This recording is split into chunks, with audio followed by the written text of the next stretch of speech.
নারায়ণগঞ্জের সোনারগাঁ উপজেলায় দীর্ঘদিনের বিরোধপূর্ণ জমির খারিজ সংক্রান্ত বিষয়ে সরেজমিনে তদন্তে ব্যাঘাত ঘটায় ঘটনাস্থল ত্যাগ করেন ভূমি কর্মকর্তা তৌফিকুর রহমান।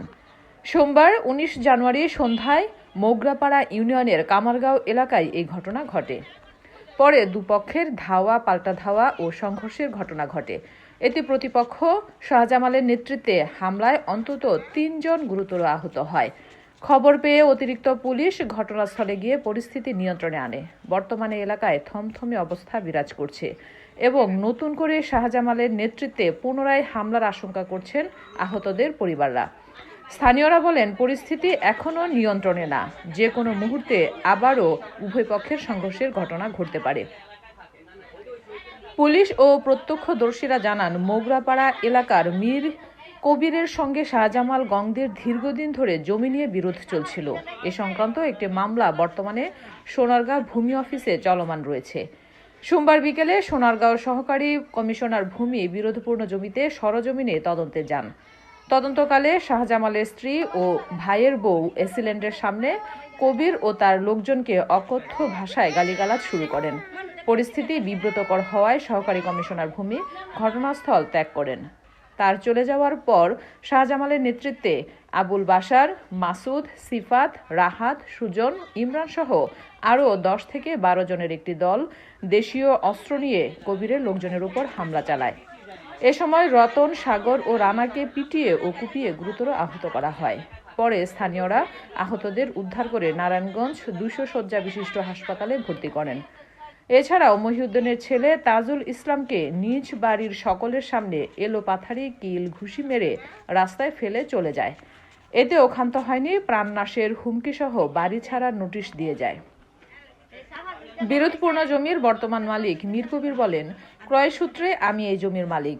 খারিজ করার তদন্তে সোনারগাঁ ভূমি কর্মকর্তা তৌফিকুর রহমান জমিতে যাওয়ার পরেই শাহজামালের স্ত্রী ও তার ভাইয়ের বউসহ তাদের লোকজনের অকথ্য ভাষায় গালিগালাজ ও আক্রমণাত্মক ভাব হলে ঘটনাস্থল ত্যাগ করেন। পরে তাদের লোকজন জড়ো হয়ে আমার ছোট ভাইয়ের উপর অন্যায়ভাবে আক্রমণ চালিয়ে ৩ জনকে আহত করে। এ বিষয়ে আমি সোনারগাঁ থানায় মামলার কাজ চলমান রেখেছি।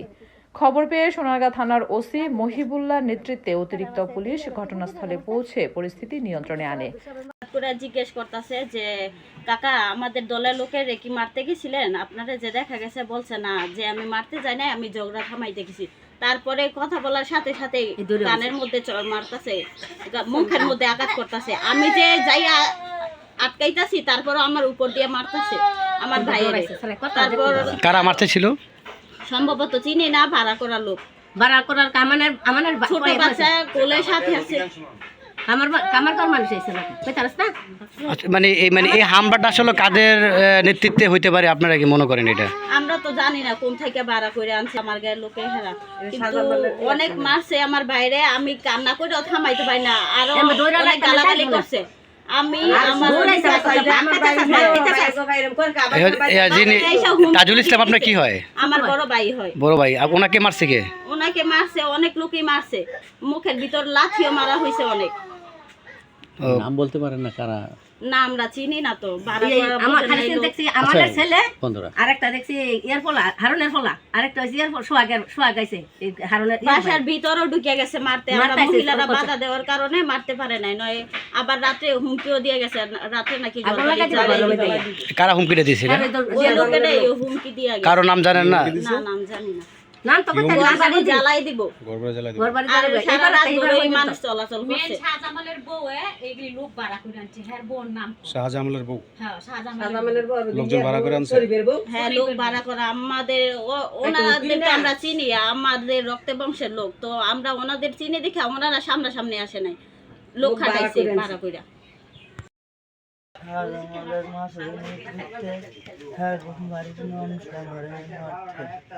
আমি কিছু জানি না, ঝগড়া ঝুলাইতে গেছিলাম, এই কারণে আমার মারছে।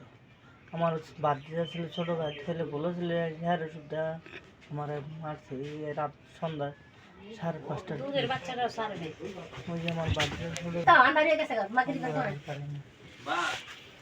আচ্ছা, ঘটনাটা কি জন্য হয়েছিল জানেন কিছু?